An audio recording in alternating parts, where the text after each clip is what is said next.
नमस्कार। मैं प्रीति सुमन दास आपके साथ हूँ एक नई पुस्तक के साथ जिसका नाम है जीवन ज्योति।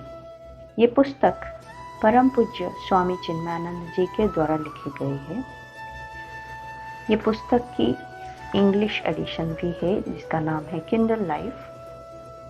यह पॉडकास्ट में हम इसकी हिंदी किताब की अध्ययन करेंगे।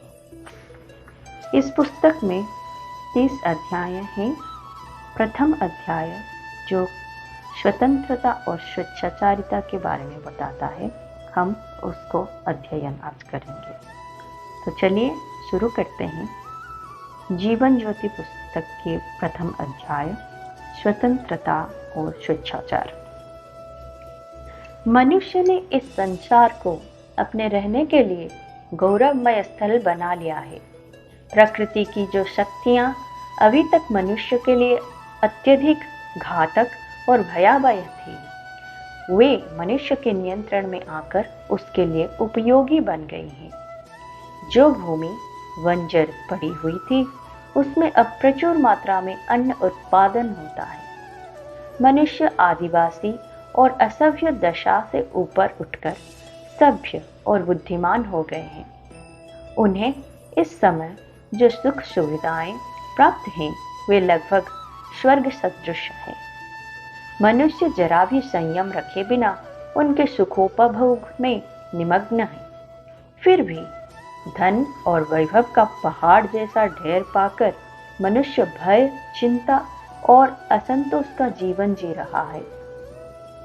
मानव जाति के कल्याण के लिए अपना जीवन समर्पित कर देने वाले आध्यात्मिक गुरुओं ने इस दुखद विरोधाभास का कारण खोजा और उन्होंने अपने सूक्ष्म निरीक्षण के फलस्वरूप यह खोज निकाला कि अनियमित रहकर विषयों का अत्यधिक भोग करने से मनुष्य का व्यक्तित्व विखंडित हो जाता है और उसके परिणाम स्वरूप दुख और कठिनाइयां झेलनी पड़ती है।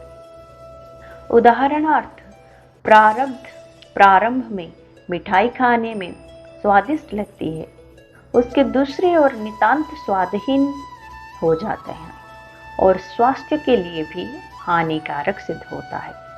इसलिए हमारे प्राचीन शुभचिंतकों ने कुछ ऐसे मूलभूत सिद्धांत बनाए थे जिनके अनुसार अपने ऊपर नियंत्रण और संयम रखने से हम वस्तु जगत से संबंध रखते हुए भी अधिक स्थायी सुख पा सकते हैं। किंतु मनुष्य का सहज स्वरूप निर्वाध मुक्त होने के कारण वह अपने ऊपर किसी प्रकार का बंधन पसंद नहीं करता। उसे यह सुनना प्रिय नहीं कि क्या करना चाहिए क्या नहीं। वह कोई भी आदेश का उपदेश सुनकर वैसे ही भड़कता है जैसे लाल कपड़ा देखकर व्हेल भड़के। इसलिए वह आत्मनियंत्रण रखने की कोई आध्यात्मिक साधना करना स्वीकार नहीं करता। उसे यह समझ नहीं आती कि स्वतंत्रता तो वस्तुतः बुद्धिमानी के साथ आत्मनियंत्रण और संयम पर ही अवलंबित है। उदाहरण के लिए, सरकार ने हमारी सड़कों पर जो यातायात नियंत्रक प्रकाश की बत्तियां लगा रखी हैं, वे हमारी स्वतंत्रता की वाधक है, किंतु इस नियंत्रण से ही हमें चलने की स्वतंत्रता प्राप्त होती है और हम स्वेच्छाचारिता के गर्त में गिरने से बचते हैं। स्वतंत्रता और स्वेच्छाचारिता के इस अंतर को न समझने के कारण ही आजकल का मनुष्य धर्म विमुख हो रहा है। धर्मशास्त्र के ग्रंथों में हमें वैज्ञानिक विधि से आत्मविश्लेषण करने की विधि ज्ञात होती है। उसके फलस्वरूप हमें स्वयं अपने ऊपर आत्मसंयम रखने की आवश्यकता समझ में आ सकती है। उनका उपयोग बहुत कुछ वैसा ही है जैसा मशीन के साथ प्राप्त होने वाली नियमावली का है, जिसका सहारे हम मशीन का उचित उपयोग कर सकते हैं। इसी प्रकार मानव मशीन जो प्रकृति में सबसे अधिक जटिल है, सुचारू रूप से चलाने के लिए कुछ धर्म नियमों का जानना और उनके अनुसार इसे व्यवस्थित रखना आवश्यक है, जिससे यह संसार की वस्तुओं और व्यक्तियों के संपर्क में आने पर दक्षतापूर्वक कार्य कर सके। मनुष्य को यह स्वतंत्रता है कि वह चाहे तो इन नियमों का अनुसरण कर अपने को व्यवस्थित रखे और अधिकाधिक सुख प्राप्त करे, अथवा चाहे तो उनका उपेक्षा कर अपने लिए दुख और कठिनाइयों मोल ले। वह अपनी इच्छानुसार अपने को बना बिगाड़ सकता है और तदनुसार सुखी दुखी हो सकता है।